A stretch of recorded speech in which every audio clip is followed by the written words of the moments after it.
ازيكم عاملين ايه؟ يا رب تكونوا بخير. النهارده جايه لكم فيديو جديد ان شاء الله يعجبكم. هنعمل مع بعض سحور لرمضان. كل سنه وانتم طيبين، ربنا يا رب يعيد علينا الايام بكل خير وصحه وسعاده. اول حاجه كده صلي على الرسول، اللهم صل وسلم وبارك على سيدنا محمد وعلى اله واصحابه اجمعين. وتعالوا بقى هنعمل بيض بالجبنه. للي ما يعرفوش، ده بيبقى عباره عن بيض سايح كده وفيه قطعه من الجبنه القريش. هو ما بيتعملش غير بجبنه قريش. خلاص هسيب كده السمنه بتاعتي تسيح.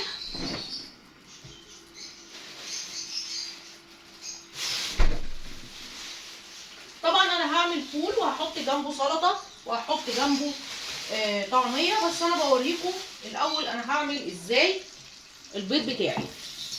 بسيح بس كويس كده السمنه او الزبده او الزبده البلدي او الزيت، بس عشان تعمليه على اصوله بيبقى عايز زبده بلدي. يعني البيض ده بيض فلاحي فما بيتعملش غير بالزبده الفلاحي، لكن انا ما عنديش زبده فاستعملت الزبده الصفراء اللي هي الفرن العاديه خالص.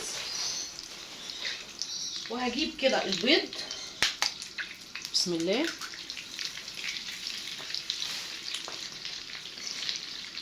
كده،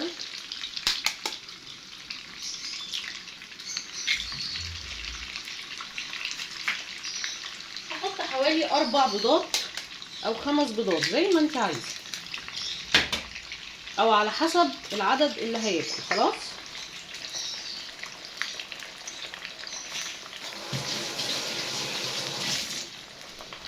وببدا ان انا اقلبه كده. متحطش بقى ولا فلفل اسود ولا اي حاجه. لو انت حسيتي ان الجبنه بتاعتك دلعه بتحطي سنه بسيطه كده من الملح. حسيت ان هي مش دلعه بيبقى خلاص حطي سنه ملح.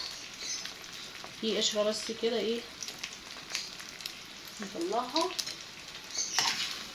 اهو كده. وهبدا اهدي عليه النار وهنزل بقى بالجبنه بتاعتي. جبنه قريش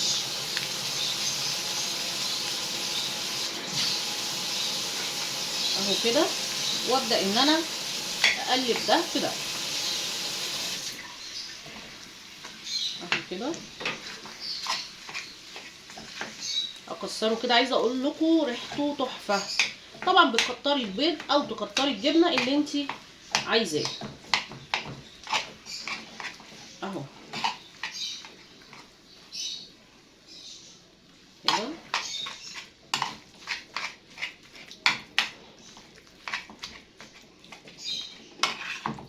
اهو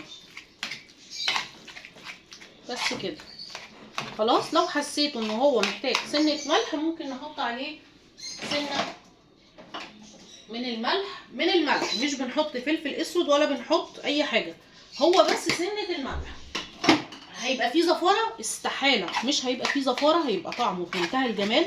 اهم حاجه تعمليه زي ما انا ما عملته كده، بيبقى حلو جدا جدا جدا. خلاص اهو. تعالوا بقى، طبعا انا مش هحطه في طبق ولا حاجه، انا بحب ان انا احطه دايما في الطاسه بتاعته كده، بيبقى طعمه تحفه تحفه وبيفكرنا دايما بايام زمان والناس الجميله بتاعت زمان. خلاص انا كده سويته. تعالوا بقى نحضر باقي السحور. هنا بقى حضرت سلطه ومعايا جبنه وعليها طماطم. هحط سنه من الملح وشويه من حبه البركه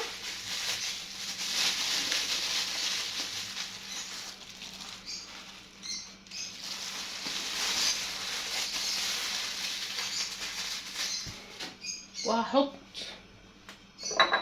زيت.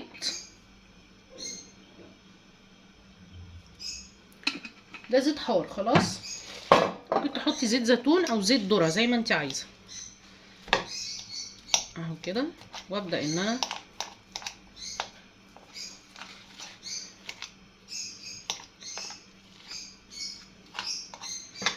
اقلب كده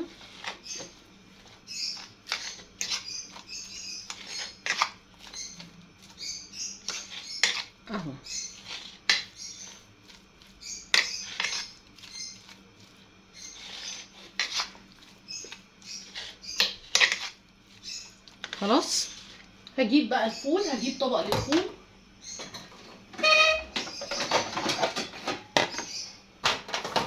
هو كده كده الفول بيكون متوضب خلاص، فما بيبقاش محتاج اي حاجه.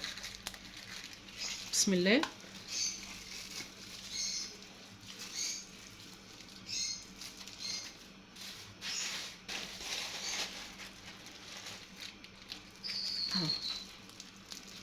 ممكن انا ازود عليه حاجات بسيطه قوي، فاهميني؟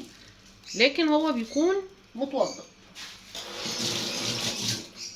بس كده ده السحور بتاعنا، حاجه كده سهله وجميله وخفيفه، ما فيهاش افتكاسات وما فيهاش اي حاجه مكلفه.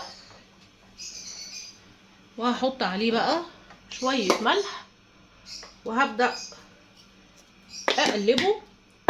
خلاص. وادي البيض اهو. بس كده. اتمنى يا رب يكون الفيديو بتاعي عجبكم ويكون نال رضاكم. اشوفكم في فيديو جديد على خير. عملنا مع بعض سحور لذيذ وخفيف، عملنا بيض بالجبنه وحضرنا الفول وعملنا جبنه بقوطه وعملنا السلطه. اتمنى يا رب يكون الفيديو خفيف وسهل وسريع ويديكم افكار حلوه. اشوفكم في فيديو جديد، مع السلامه.